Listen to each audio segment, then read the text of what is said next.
England के county Merseyside में America की मशहूर सिंगर टेलर स्विफ्ट की थीम वाली डांस पार्टी में हुई 3 बच्चियों की हत्या के बाद माहौल बिगड़ता ही जा रहा है।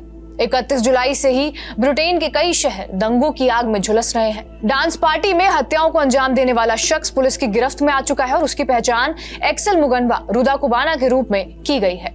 जबकि पहले उसकी पहचान को लेकर विरोध था, उसे मुस्लिम बताया जा रहा था। इसके बावजूद भी देश में हिंसा थमने का नाम नहीं ले रही है। हिंसक भीड़ का नेतृत्व ब्रिटेन के राइट विंग के नेता कर रहे हैं। इन प्रदर्शनकारियों के खिलाफ पीएम कीर स्टारमर ने पुलिस को सख्ती से निपटने के निर्देश भी दिए हैं। बच्चियों की हत्या के विरोध में शुरू हुए इन प्रदर्शनों ने प्रवासी और मुस्लिम विरोधी हिंसक प्रदर्शन का रूप ले लिया है। प्रदर्शनकारियों ने मस्जिदों और प्रवासियों का आश्रय देने वाले होटल्स में भी तोड़फोड़ और आगजनी की है। देश की सड़कों पर उत्पात मचाने वाले लोगों को रोकने के लिए पुलिस को कड़ी मशक्कत भी करनी पड़ रही है। बात करें कीर स्टारमर की, तो कीर स्टारमर ने हिंसा शुरू होने के बाद ही 1 अगस्त को पुलिस चीफ से मुलाकात कर ये निर्देश दिए थे कि पुलिस चरमपंथी तत्वों से सख्ती से निपटे। पीएम ने पुलिस को फ्री हैंड देते हुए ये भी कहा कि हमने जो देश में अव्यवस्था देखी है उसको ठीक करने के लिए पुलिस को हमारी ओर से पूरा समर्थन है।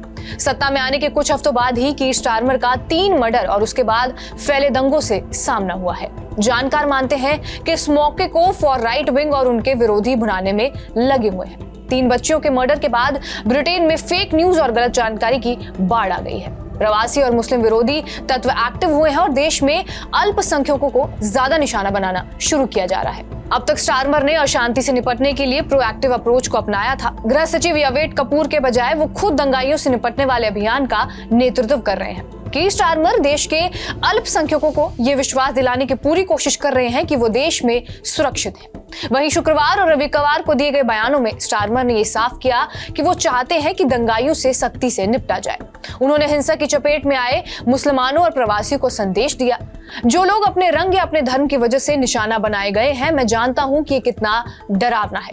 मैं आपको बताना चाहता हूं कि यह हिंसक भीड़ हमारे देश का प्रतिनिधित्व नहीं करती है।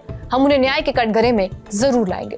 ब्रिटेन के साउथपोर्ट में मंगलवार को तब हिंसा फैली थी जब सोशल मीडिया पर यह अफवाह फैलने लगी कि बच्चियों की हत्या करने वाला शख्स कट्टरपंथी इस्लामवादी प्रवासी है। और बुधवार 31 जुलाई को लंदन में हजारों लोग प्रधानमंत्री के डाउनिंग स्ट्रीट आवास के पास इकट्ठा हुए और हमारे बच्चों को बचाओ, हमें अपना देश वापस चाहिए और नावों को रोको, यानी कि प्रवासियों को रोको जैसे नारे लगाने लगे।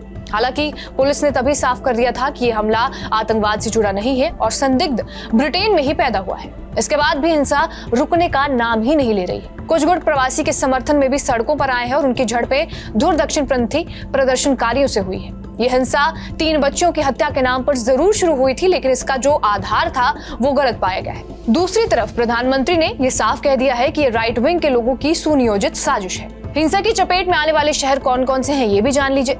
इनमें Liverpool, Hull, Bristol, Leeds, Blackpool, Belfast, Stoke on Trent, Nottingham और मैनचेस्टर जैसे शहर शामिल हैं। बहरहाल आपका इस वीडियो पर क्या कुछ कहना है हमें कमेंट बॉक्स में जरूर बताएं। बाकी देश और दुनिया की तमाम बड़ी खबरों के लिए बने रहे हमारे साथ TV9 डिजिटल पर।